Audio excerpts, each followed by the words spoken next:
All right, today we're going to talk about inequalities. You've seen inequalities before. I know they introduced it to you the last couple of years. You've seen them, but now you're going to do a lot more with them. Right? Instead of just reading them out, you're actually going to have to. They're going to give you a phrase and you have to write it out. They're going to actually have you represent inequality on the number line by graphing. Later on they'll even have you solving inequality. So. This is the introduction to them today. Inequalities, in case you didn't know what they are, they compare quantities that are not equal. Comparing two numbers. Comparing groups of numbered quantities. These are the symbols here. Okay, this is the less than symbol. This is the greater than symbol. This is the less than or equal to symbol. And this is the greater than or equal to symbol. Right? The way, I know you guys have been taught different ways, okay? The way I tell you is that it opens to the larger number. Okay, so this would be the larger number over here. The larger number would be on this side of the greater than symbol. Okay, it opens to the larger number. Alright, underneath those symbols you need to write these phrases. Okay, under each of these symbols they give you phrases, a couple different phrases that they will use to describe the inequality. So when they're giving you a phrase and an expression, just like we've done before, where they said 4 is added to 2 times the number, plus the quotient of y, and 3 is less than, right? Remember doing that. Okay, this is the exact same thing, except now when you see these phrases, you write an equality sign instead of a plus, a minus, an equal sign, that type of thing. Less than would be the less than, or they call it fewer than. For the greater than symbol, it's greater than, or they could say more than.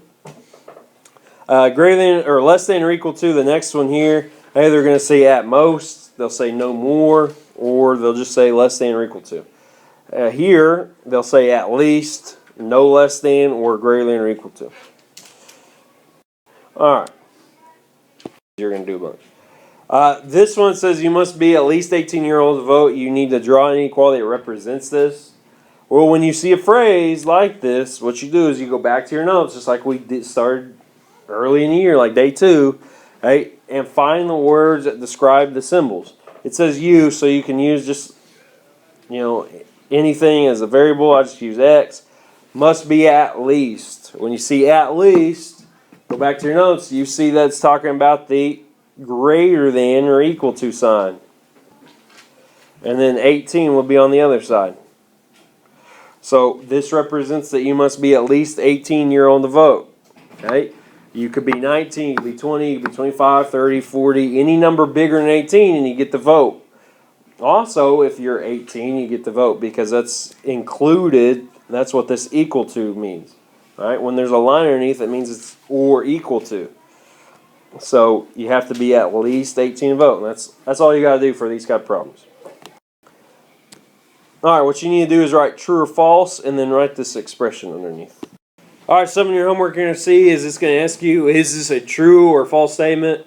Hey, they give you this inequality. It says 2t plus 8 is greater than 7.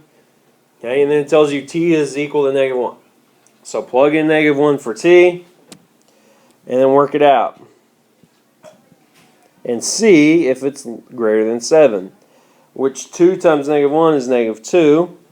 Negative 2 plus 8 would be 6. Is 6 greater than 7? No, so this is a false inequality. It's a false statement. Which they put a line through the inequality just to show you that it's not true. Alright, when you see something like this, what they want is you to graph this inequality on a number line. So the first thing I do is I'm going to put a circle around the number that's shown. Here, okay, this is A is greater than 6, so I'm going to put a circle around 6. What you have to do, the first step you have to do, is figure out, is this a closed circle or an open circle? It's one of those two options, a closed circle and an open circle. An open circle does not include the number that's circled. So it could mean everything that's next to, in this case, 6, but doesn't include the number 6. So like 6.1, right? That would be bigger than 6. Or 5.9. That's really close to 6, but it doesn't include 6. Even numbers like 6.00001, that's close to 6, about as close as you know, really close as you can get, but it doesn't include 6. It's still bigger than 6. So that's an open circle. A closed circle includes that number. It says 6 is included, right? That would be when you talk about equal to, that would be a closed circle. Right? This is A is greater than 6. So is this going to be an open circle or a closed circle? This is an open circle. When all it says is greater than or less than, right, that means then it's an open circle. When it's equal to is when it's a closed circle. So when you see the line underneath the inequality symbol, you know it's a closed circle. In this case, it's an open circle, so I just leave it. Now I got to figure out which side of the number line do I shade? Which side do I draw an arrow? So first thing I do is I read the inequality.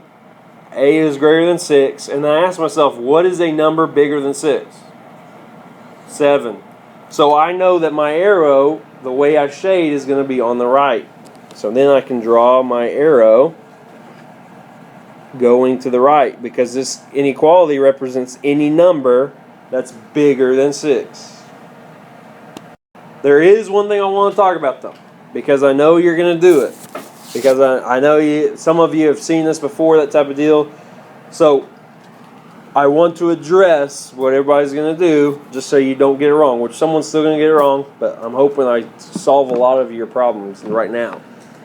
A lot of people, what they want to do is they don't want to think, what's a number bigger than 6, and figure out that 7 or 8 or 10 and draw it that way. They don't want to do that. They want a shortcut.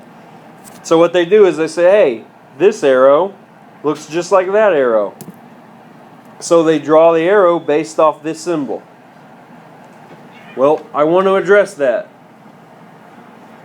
That's okay if your inequality meets one condition.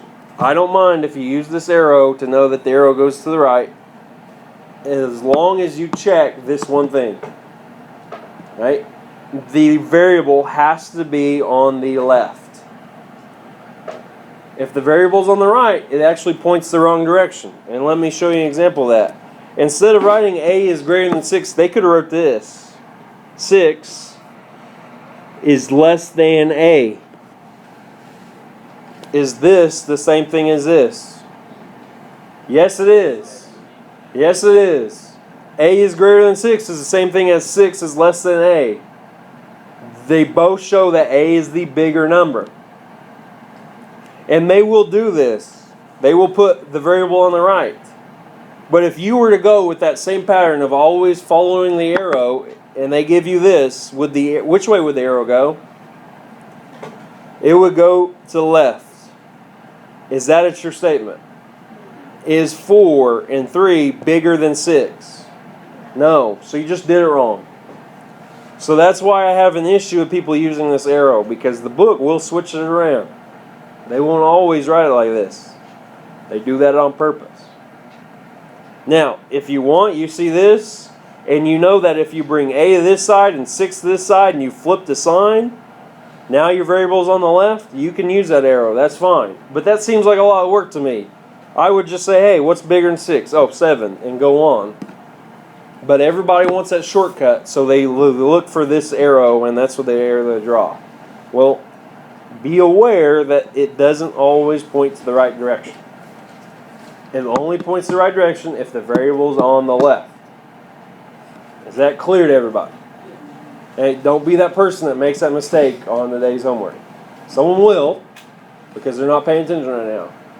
Right? Don't be that person. Alright, write this down. So read the inequality out loud. Don't just say, I don't know what it says. Read it out loud so you know. Hey, x is less than or equal to -1. So my first thing is I put a circle around -1. The question is this an open circle or is this a closed circle? This is a closed circle because it has an equal to sign. This is not less than. It is less than or equal to. When you read that, when you say or equal to, you know this is going to be a closed circle. Because it includes -1. the inequality could be anything less than or equal to -1. It could be -2, it could be -5, it could even be -1 because of this little line underneath. So make sure you pay attention to that. Now, what I prefer you to do is say to yourself, what is a number less than or equal to -1? -2, -3. So my arrow is going to go to the left. Again, if you want to use the arrow and say, well, it's pointing to the left, it must be going left, and make sure the variable's on the left. If it's not, you will do it wrong, because this is the same thing as what's below it. So make sure you're aware of that. Alright, draw this arrow. It's going to ask you write an inequality based on this number line or this graph. Alright, here's the easiest thing to do. Write your variable. Write the number that's circled on the right. It should be -2. Right? And it's going to be like fill in the blank. This is the blank here. And I've got 4 symbols to pick from. This symbol, that symbol, this symbol, or that symbol. Okay? Or if it's just a dot, then it's that symbol. Okay? Here it's an open circle, so it's not going to be that one, it's not going to be that one, and it's not going to be that one. It's either going to be greater than or it's either going to be less than. Which one is it? Greater than. Okay, think about it. Is -1 greater than -2 or is it less than -2? It is greater than. So that's all I do. Alright, here's your homework assignment.